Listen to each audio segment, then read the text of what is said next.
Orang mau ke gereja silakan, orang mau taruh patungnya Bunda Maryam silakan, orang mau ini. Tapi kita mengatakan itu salah menurut pandangan Islam. Karena kami selama ini nggak pernah menganggap ibadah orang lain aneh. Kita hanya menganggap itu benar atau salah menurut pandangan Islam. Kan masih ada tuh yang tinggal di hutan-hutan. Dia tidak mengenal agama.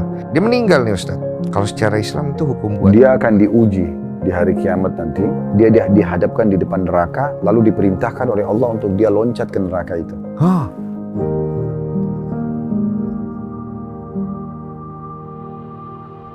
Kembali lagi ya bersama dengan Ustadz Khalid Basalamah. Jadi hari ini saya ingin sekali nih ada yang bisa menjawab pertanyaan-pertanyaan seputar teman-teman ateis. Jadi semoga Ustadz juga bisa jawab begitu. Insya Allah. Jadi orang ateis itu bertanya, Tuhan itu berbentuk seperti apa? Kenapa Tuhan itu tidak pernah menampakkan dirinya? Oke. Alhamdulillah wassalatu wassalamu ala Rasulillah. Jadi memang banyak sekali yang ada di muka bumi ini yang memang tidak nampak tapi kita bisa rasakan. Ya itu ya. Ya, dan itu pasti ada sebabnya kenapa dirahasiakan. Contoh misalnya, kita kan rasakan lapar, haus, ngantuk, sakit, suka, benci. Tapi kan tidak ada wujudnya. Tapi kan kita bisa rasakan keberadaannya kan. Betul. Kita bisa rasakan lapar itu. Kita bisa rasakan haus itu, capek itu, sakit itu, ngantuk itu, suka itu, benci itu. Semua kita bisa rasakan. Dan ini memang pasti ada satu rahasia kenapa dia tidak diwujudkan. Karena memang cukup dengan merasakannya, orang udah tahu. Dia nggak butuh lihat wujudnya untuk mengatakan, oh nanti kalau nampak wujudnya lapar itu baru saya akan mengatakan diri saya lapar. Kan nggak perlu. Dia udah secara alami, oh ya ini lapar. Bahasa Indonesianya lapar, bahasa Inggrisnya ini, bahasa Arabnya ini. Solusinya mengarah ke makan dan tidak bisa diganti kayak yang lain.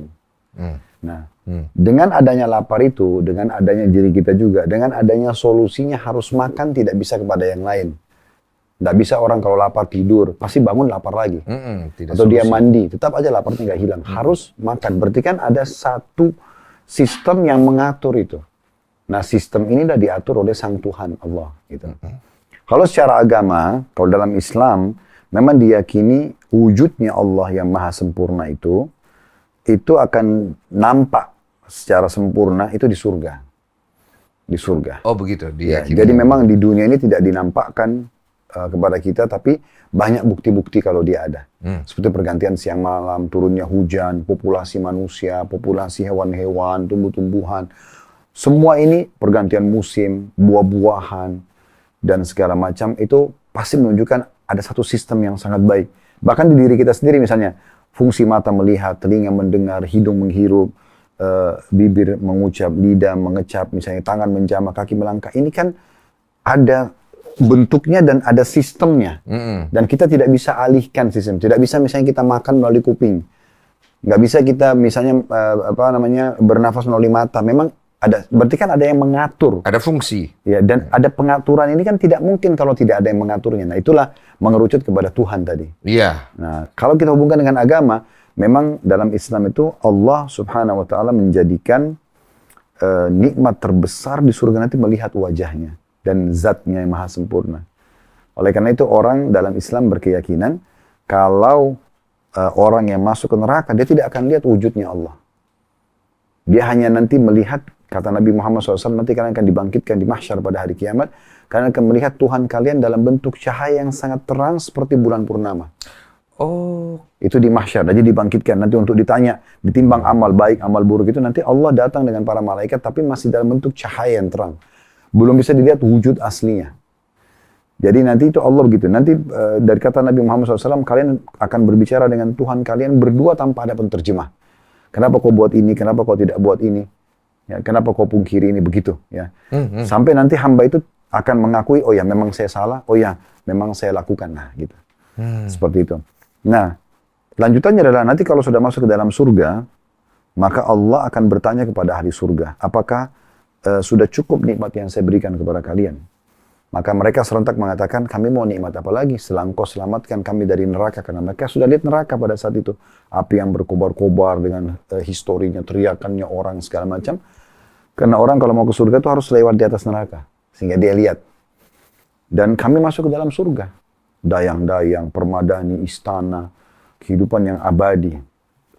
Dan dalam hadis Nabi Muhammad SAW itu sudah dirincikan semua dari tanahnya, pintu gerbangnya, pohon-pohonnya, bidadari dan bidadaranya, semuanya lengkap, pakaian-pakaiannya.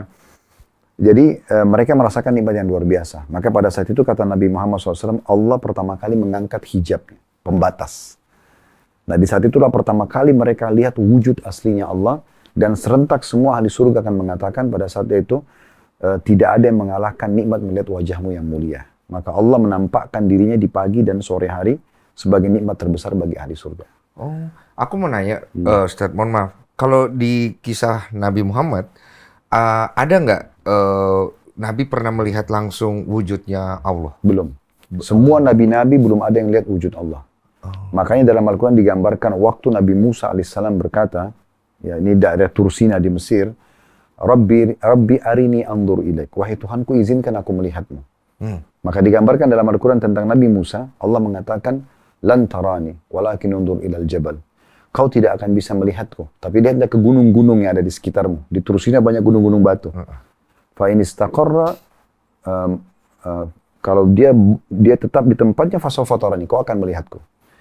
Maka falamma tajarra bil jabal, pada saat Tuhannya Musa baru saja belum datang gitu. Baru untuk mau menampakkan diri di gunung itu, ja'alahu dakka, semuanya gunung itu hancur lebur. Wa kharra Musa sa'iqa, Musa pada saat itu pun pingsan. Nah, waktu Musa bangun, kata Allah SWT dalam Al-Quran, maka dia mengatakan, aku beriman kepadamu. Berarti kalau secara wujud tidak akan bisa mereka melihat itu udah menjadi sebuah aturannya ibaratnya. Jadi itu akan menjadi sebuah kenikmatan pada saat mereka nanti di surga. Betul. Nah, ada yang bertanya dari ateis, mana bukti kalau surga dan neraka itu ada? Karena secara cara berpikir mereka, kalau orang udah mati itu ya udah nggak ada apa-apa gitu kan. Maksudnya siapa ada orang yang pernah balik dari kematian terus bilang, oh ini ada surga dan neraka gitu. Nah, itu mirip dengan bagaimana dia dari awal bisa tiba ada di muka bumi ini. Dari mana dia asalnya? Kalau dia bilang, oh dari sperma ayah saya. Oke, sperma ayahnya dari mana? Terus begitu, dari mana asalnya? Itu kan akan terus dia bertanya dari mananya. Betul. Itu harus dijawab dulu, baru kemudian terjawab ini.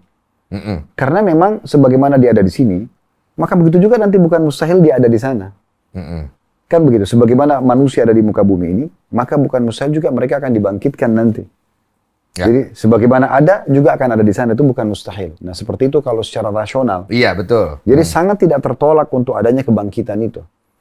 Karena kalau teman-teman ateis ini kita gunakan dalil agama, maka belum tentu mereka bisa menerima. Karena kalau kita bicara tentang agama Islam misalnya, maka Islam hanya mengatakan bahwasanya memang sebagaimana kalian dilahirkan di muka bumi ini, kan ceritanya panjang tuh. Nabi Adam diciptakan dari tanah, kemudian dimasukkan ke dalam surga bersama istrinya Hawa, diceritakan begitu kalau dalam Al-Quran. Kemudian iblis menggodanya, akhirnya diturunkan ke bumi, mulai dari dengan keturunannya berkembang di muka bumi ini sampai nanti batas waktu kiamat terjadi. Nah pada saat kiamat terjadi, semuanya dibangkitkan di padang mahsyar, dipertanggungjawabkanlah semua perbuatan-perbuatan mereka, baik atau buruknya. Karena kalau tidak ada kehidupan akhirat ini, dan akhirnya ada balasan surga bagi yang patuh, neraka bagi yang durhaka, ini berarti tidak akan ada tolok ukur, mana baik, mana buruk. Atau balasannya apa kalau saya berbuat baik. Contoh misalnya, saya memberikan makan kepada 30 tetangga saya. Oke lah, orang mungkin mengatakan, oh si Khalid itu baik ya. Tapi kan saya belum mendapat balasan 30 porsi makan ini kan. Nah ini nanti akan diberikan balasannya di sana.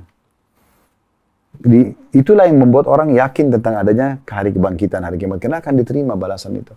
Dan dalam Al-Quran digambarkan, siapa yang berbuat seperti biji sawi dari kebaikan akan diperlihatkan dan diberikan balasannya. Siapa yang berbuat biji sawi dari keburukan akan diperlihatkan dan diberikan hukumannya. Nah seperti itu. Tapi kalau secara rasional, ya sebagaimana mereka ada di muka bumi ini, maka akan ada juga di akhirat sana. Jadi bukan mustahil dia lahir di sini, dia juga akan dibangkitkan di sana. Makanya pernah ada satu orang tokoh Quraisy, dia datang kepada Nabi Muhammad SAW di Mekah. Dia sengaja mengambil tulang unta yang sudah lama, udah puluhan tahun dikubur, dikorek sama dia dari tanah, terus ditumbuk sampai hancur. Kemudian dia bawa ke hadapan Nabi Muhammad, lalu dia melempar, lalu dia mengatakan, Man yuhyil idhama wa hiya ramim. Hai Muhammad, siapa yang bisa hidupkan kembali tulang-tulang unta yang sudah saya hancurkan dan sudah rapuh ini? Maka Allah menjawab dalam Al-Quran, Qul yuhiyya alladhi ansha'a wa lam wa huwa bikulli khalqin alim. Katakan, hai Muhammad, yang akan menghidupkan kembali itu adalah yang telah menciptakannya pertama kali. Dari mana asalnya? Maka sebagaimana dia dulu pertama lahir unta ini, maka juga nanti dibangkitkan sama.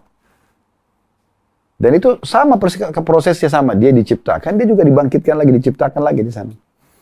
Tidak ada sesuatu yang menolak. Jadi kalau ditolak bahwasanya tidak ada kebangkitan itu, maka berarti tidak ada juga harusnya penciptaan awal. Karena kan ini berhubungan satu sama yang lain. Iya.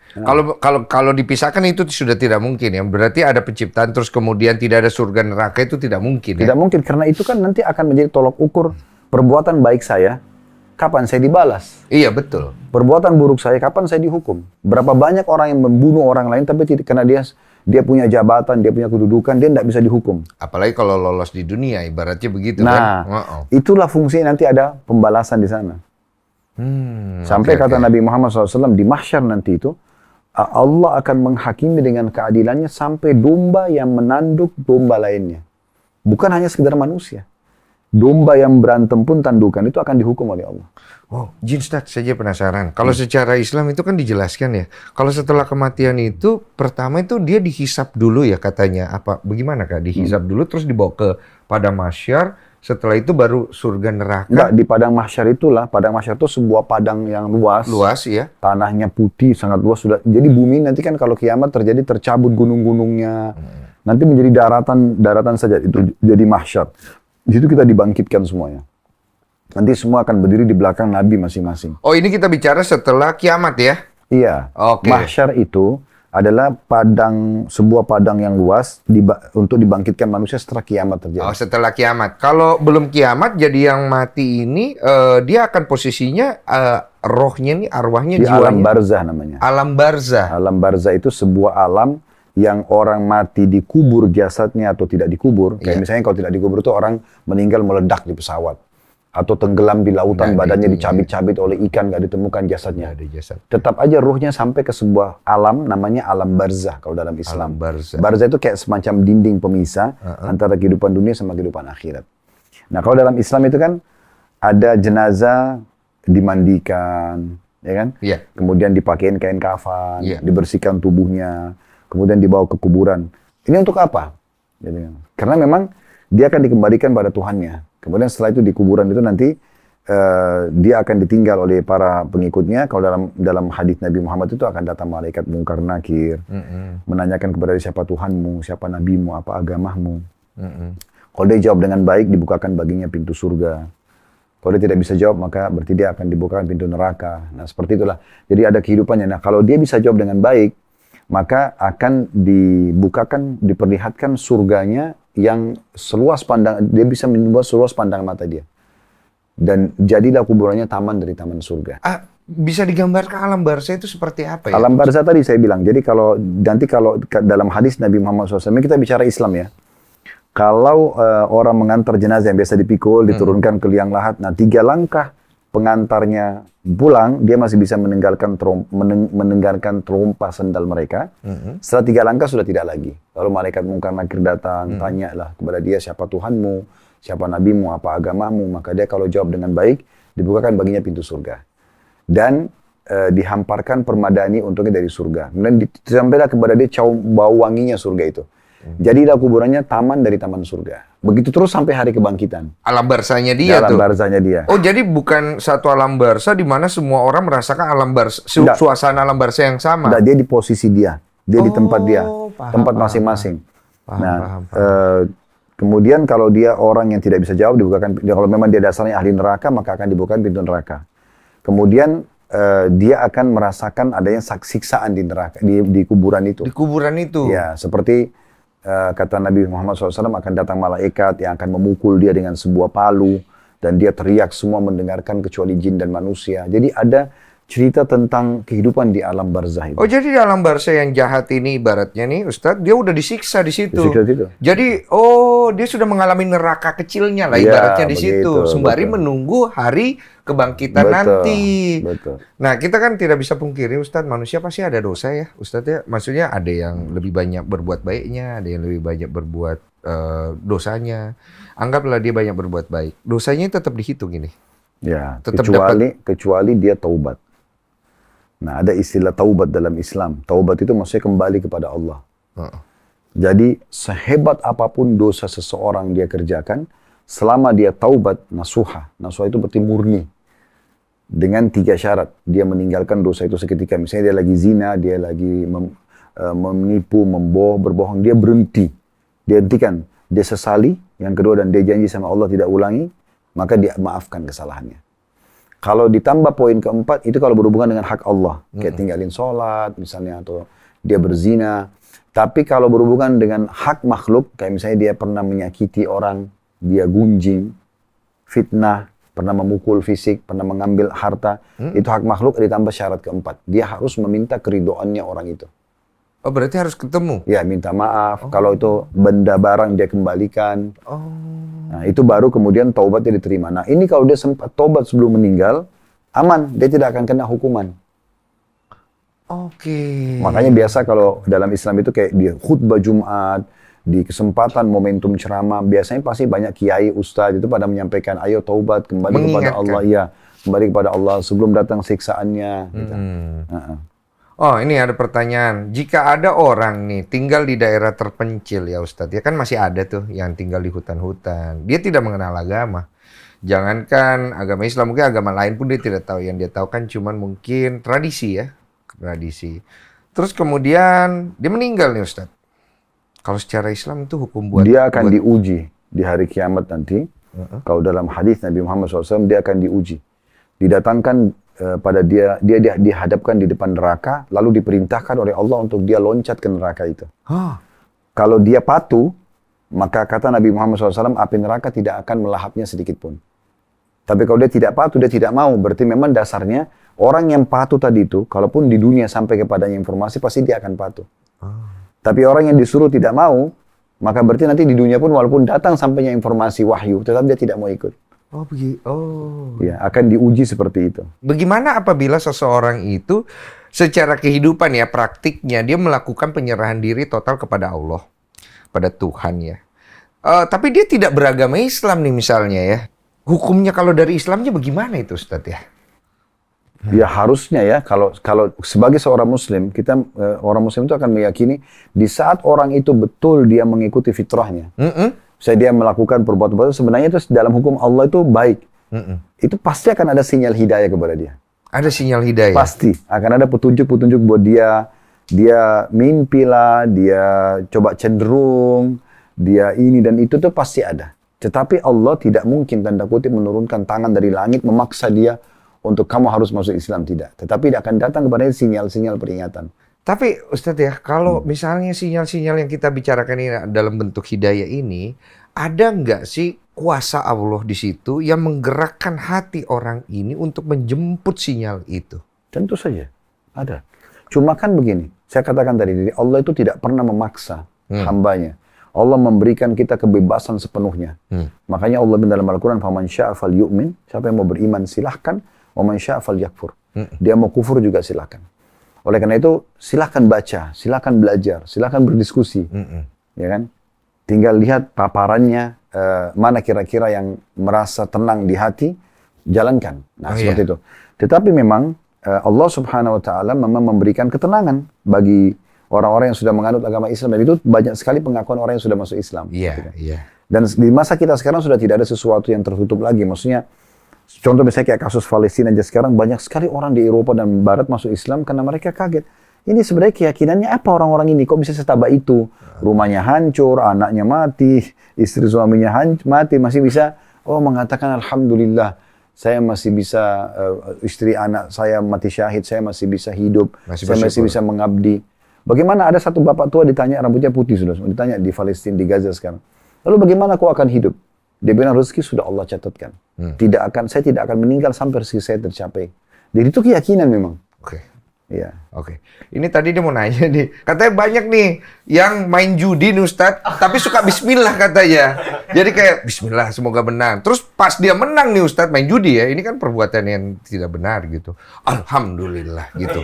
Itu dosanya besar nggak itu Ustadz kalau kayak begitu? Nah itu pertanyaannya. Maksudnya kan kalau secara nalar saya menangkap pertanyaan itu, mendingan nggak usah ngomong itu kan. Iya. Tapi banyak nih orang mau banting kartu dia bilang bismillah itu ada Ustadz. Ustadz tahu nggak itu? Enggak, saya Nggak tahu ya. Ini nambah informasi Ustadz ya. Oke. Ya. Mungkin tahu ya. Sekarang gini aja. Iya. Kalau kita bicara idealnya, kayak tadi Mas Densu bilang kan, jadi lebih baik jangan dia lah ucapkan itu. Iya. Tetapi agama Islam datang dengan sangat adil. Tidak langsung orang berbuat salah divonis berarti dia 100% harus kena hukuman atau hardikan. Dilihat orang ini jahil atau tidak jahil. Maksudnya dia tahu nggak ini? Atau dia tidak tahu hukumnya. Mungkin selama ini bagi dia, judi itu bukan dosa. Mungkin dia tidak tahu. Mungkin dia hidup di satu komunitas atau perkampungan yang semuanya orang main judi. Sehingga dia tidak tahu, mungkin belum ada juga seorang ustadz atau kiai yang menyampaikan judi tidak boleh. Karena mungkin bagi dia itu bukan judi. Kan judi itu misalnya cuman bertanding ngudi nasib aja di hal-hal yang kecil aja. Lomba perahu kecil, lomba apa, itu kan bisa masuk dalam bab judi. Kalau dia main bayar dan segala macam. Jadi judi, kalau ada uangnya kan? Ya, kalau judi ada kan itu, ya, taruhannya. judi kan itu tidak harus sesuatu yang kita bayangkan di kasino atau apa. Karena judi itu biar di pinggir jalan kan bisa. Ya kan? Jadi bisa saja mungkin dia tidak tahu kalau itu judi. Kalau dia tidak Sehingga tahu. bagi dia, selama ini karena dia hidup di komunitas muslim, bismillah itu bagus, ini juga bukan judi. Maka dia bilang bismillah misalnya, dia bilang, kalau ini karena kejahilan, itu nggak dihakimi apa-apa. Karena dia bodoh, dia nggak tahu. Nggak dosa. Loh, kan dia tidak tahu. Kalau dia tahu, misalnya Ustadz. Nah, itu kalau dia tahu ini berbeda. judi salah kan? Mungkin Nah. dia karena terlalu itu senang. itu Bersyukur. Nggak bisa. Nggak boleh ya? Ya.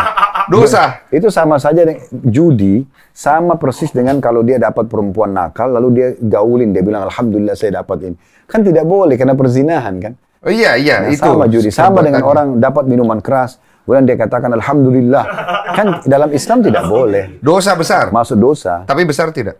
Kalau untuk besarnya itu gini, untuk membedakan dosa kecil dan dosa besar dalam Islam, kalau dosa besar harus ada ancaman dalam syariat, laknat, ya murkahnya Allah, neraka, segala macam gitu. Nah kalau orang seperti ini masih bisa masuk ke dosa kecil, bisa masuk dosa besar. Jadi masih relatif. Kadang-kadang kalau dia memang mengatakan alhamdulillah dengan niat mengolok-olok agama, nah itu dosa besar. Ya saya tangkap ini Ustadz, ya mohon maaf ya. Dia tahu judi itu salah, tapi menangnya ini benar katanya. Jadi dia alhamdulillah karena menang, ngerti kan maksudnya ya kan?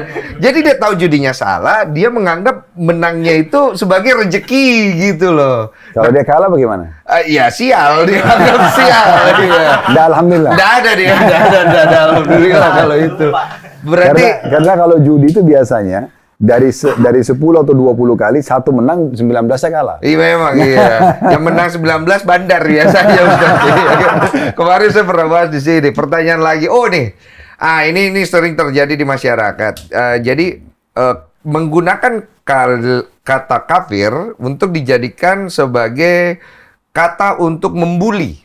Ini kasus individual lagi nih. Oh, masuk individual Ini kasusistik. Jadi kita jangan bawa-bawa agama di situ. Oh, enggak masuk di situ. Karena saya sangat yakin ini karena masalah dia pribadi.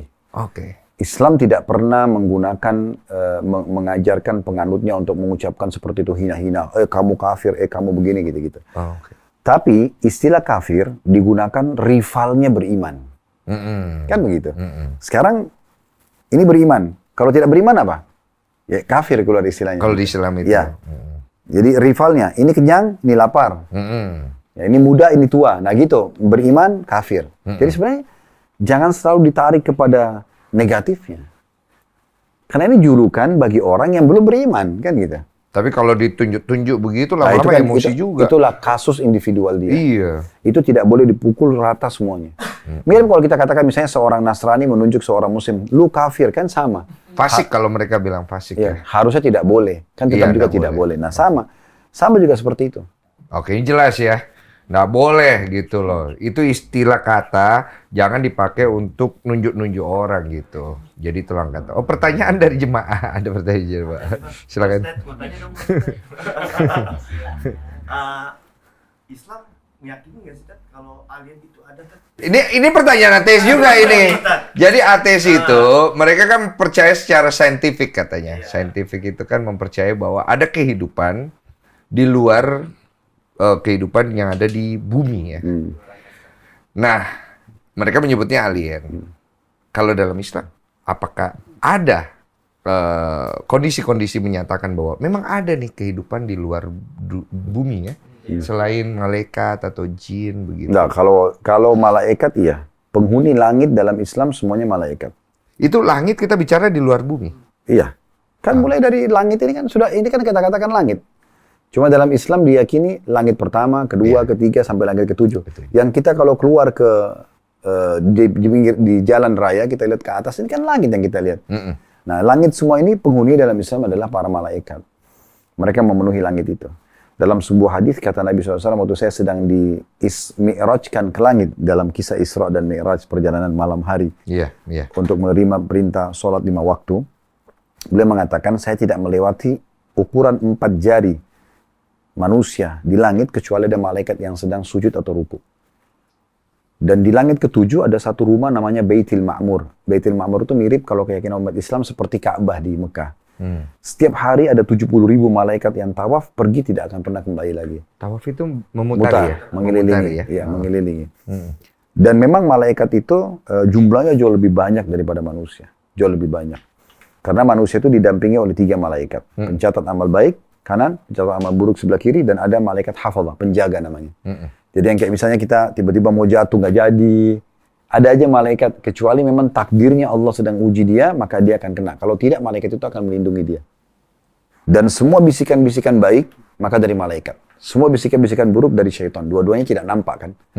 Nah ini yang ada disebutkan dalam hadis-hadis tentang masalah malaikat penghuni langit. Kalau yang dimaksud adalah planet lain, kehidupan lain ya? Berarti alien itu berarti ya? Ini kan, di luar malaikat sama ini jin kan, ya? Ya ini kan berarti bukan di langit, maksudnya dia mungkin di planet Di planet lain begitu ya? Nah itu belum ada dalil yang menjelaskan masalah itu. Belum ada ya? Ya belum ada, karena kalau ada pasti akan disampaikan oleh Nabi Muhammad SAW. Ya, yang selalu ada bumi, langit kan gitu. Iya, berarti masih dalam taraf bumi ya? Ya. Iya. Dan saya kalau tidak salah juga pernah baca di ilmu pengetahuan alam ya. Kalau di planet-planet ini Jupiter, Saturnus itu memang tidak mungkin ada kehidupan. Iya, setahu secara saya ilmiah itu nggak mungkin. Iya. Dan sampai sekarang juga banyak ilmuwan yang membantah tentang masalah itu. Oke. Pertanyaan ateis lagi. Ini banyak. Ini apa sih? Banyak orang bilang agama lain sholatnya aneh. Ya. Apakah mengitari Ka'bah dan mencium Hajar Aswad nggak aneh? Oh, itu pertanyaan ateisnya begitu. Sembayangnya maksudnya. Serem banget pertanyaannya. Nggak apa-apa. Nggak apa-apa. Saya mohon maaf ya Ustaz. Nggak masalah. Saya itu bukan dari saya. Saya tidak ikut campur di situ. Tuhan mengetahui hati saya. Sekarang begini. Yang bertanya ini sebenarnya yang menyebabkan dia menganggap sembayang atau sholat yang dia bahasakan tadi ya, itu adalah aneh. Itu dari mana? Siapa yang mengucapkan aneh? Apakah seorang muslim yang menganggap ibadah dia aneh gitu?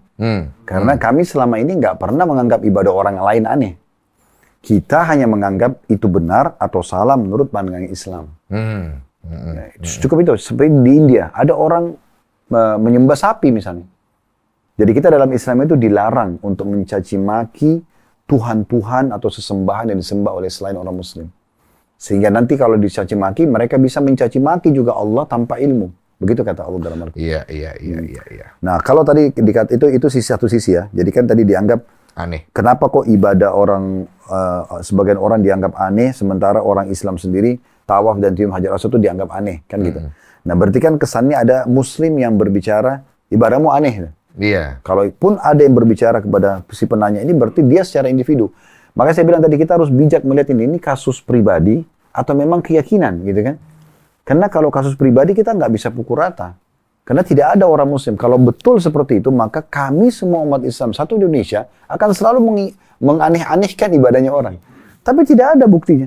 Iya. Orang mau ke gereja silakan, orang mau taruh patungnya Bunda Maryam silakan, orang mau ini. Tapi kita mengatakan itu salah menurut pandangan Islam. Mereka mau jalan ya sudah. Islam mengajarkan kepada kami la ikraha fid din, tidak ada paksaan dalam agama. Kita taruhkan Islam, orang mau, alhamdulillah. Orang tidak mau, ya sudah. Iya. Tidak ada paksaan dalam Islam. Tidak ada, oh kalau orang yang nolak kita perangi, itu tidak ada dalam Islam. Iya. Makanya pernah ada seorang syekh berdebat dengan seorang pastor di negeri Syam. Pertanyaan mirip ini. Oh, pertanyaan mirip Ya, ini. jadi pastornya bilang begini, kalian umat Islam melarang penganut kalian untuk sembah berhala. Iya. Tapi kalian sendiri sujud menghadap Ka'bah. Ka'bah itu kan batu. Oh, Apa dibicara bedanya? begitu, dibicara Ya, begitu. ya. Apa Oke. bedanya? Ini rumah, tapi dari batu. Ini patung dari batu. Cuma beda wujud kan? Oke. Nah, begitu. Ya, sementara kalian menyembah Ka'bah. Nah, jawabannya Syekh itu kayak seorang ulama lah di sana. Dia mengatakan, kami adalah satu komunitas manusia umat Islam ini yang patuh kepada Tuhan kami Allah.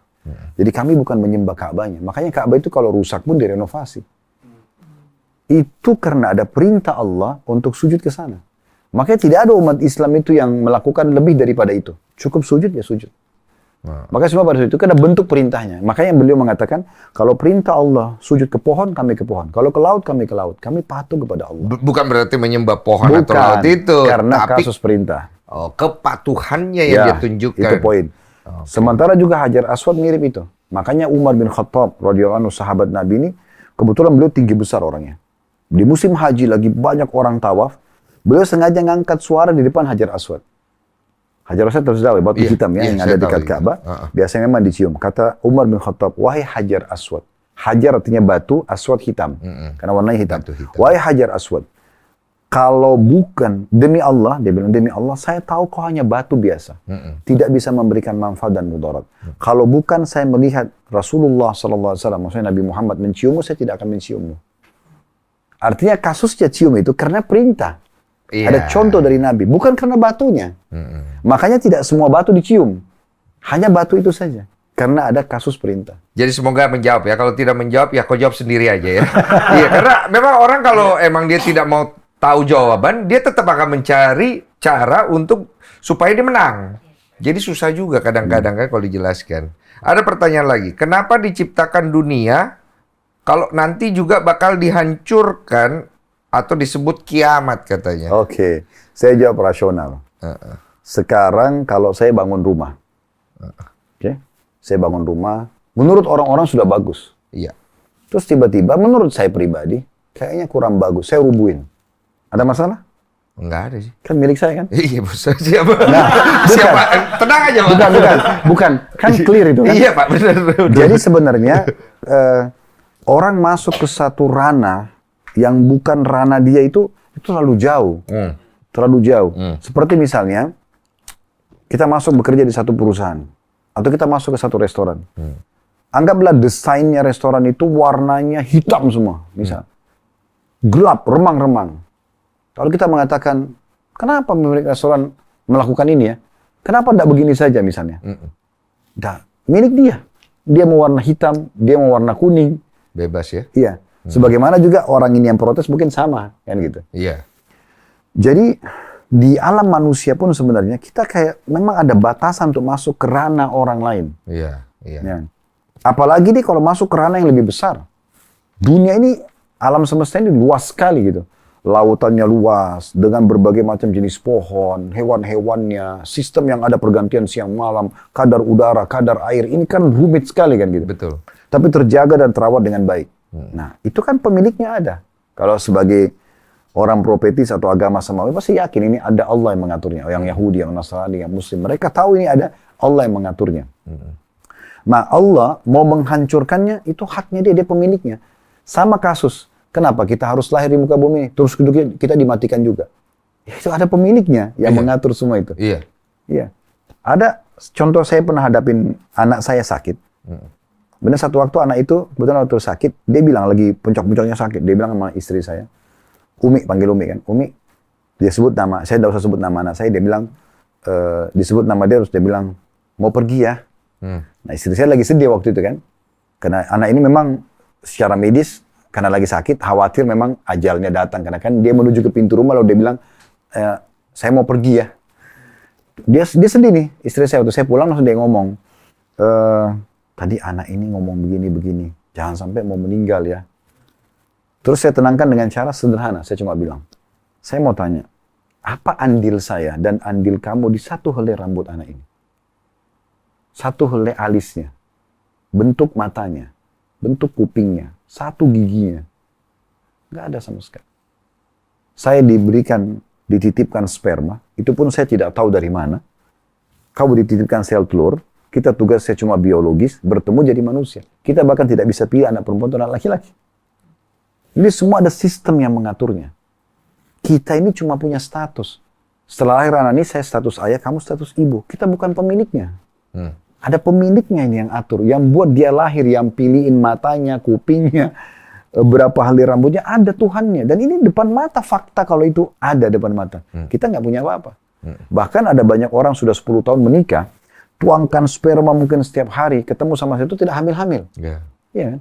Nggak bisa. Kuasa ada satu kekuatan yang memang memperlihatkan ini ada Tuhan yang mengatur semua itu. Pertanyaan terakhir Ustaz, kalau orang itu dia agnostik masuknya, dia percaya Tuhan ya? Percaya Tuhan itu ada gitu, karena dia percaya bahwa ada yang mengatur ya, lebih ke sana. Ada kemungkinan masuk surga nggak? Kalau dalam Islam itu, selama dia beriman kepada Allah dan Rasul di masa Rasul itu, sebelum datang Rasul setelahnya. Contoh misalnya, pengikut Nabi Musa di masa Nabi Musa. Mengikuti Taurat, beriman pada Allah, beriman pada Nabi Musa, sampai sebelum Nabi Isa muncul. Maka mereka semua masuk surga. Tapi pada saat Nabi Isa datang, mereka harus menyempurnakan imannya dengan beriman pada Nabi Isa. Itu namanya, kalau dalam agama Islam itu, itulah Muslim yang sebenarnya. Karena dia menyerahkan diri dia secara totalitas kepada Allah. Ada Nabi datang lagi, dia yakini. Tetap dia yakini Musa ada, tapi disempurnakan dengan Nabi Isa. Injil sekarang turun, Injil yang dipraktikkan. Nah itu yang dulu membuat Bani Israel terpecah dua. Ada yang mengatakan tidak cukup sampai Musa saja, ada yang mengatakan beriman pada Nabi Isa. Sampai prosesnya, kalau dalam Islam, itu orang-orang Yahudi yang berusaha untuk mensalib Nabi Isa. Dan Nabi Isa diangkat oleh Allah ke langit. Dalam keyakinan umat Islam itu Nabi Isa akan turun di akhir zaman. Menerapkan syariatnya Nabi Muhammad. Nah seperti itu sebenarnya. Jadi yang hidup di masa ini, maka dia masuk surga. Yang beriman pada Nabi Isa, dan dia melanjutkan terus sampai datangnya Nabi Muhammad, maka dikatakan dia masuk surga. Nah begitu datang Nabi Muhammad, dia sempurnakan lagi dengan beriman pada Nabi Muhammad. Nah seperti itu. Jadi yang tidak beriman, maka dianggap memang dalam keyakinan yang beriman masuk surga, yang tidak beriman maka akan masuk neraka. Nah seperti itu. Oh berarti jawab sendiri tuh tadi ya, jawab sendiri ya kan. Udah paham ya, jawab sendiri, nasib kalian bagaimana ya. Terima kasih banyak ya Ustaz ya. Oke, assalamualaikum warahmatullahi wabarakatuh.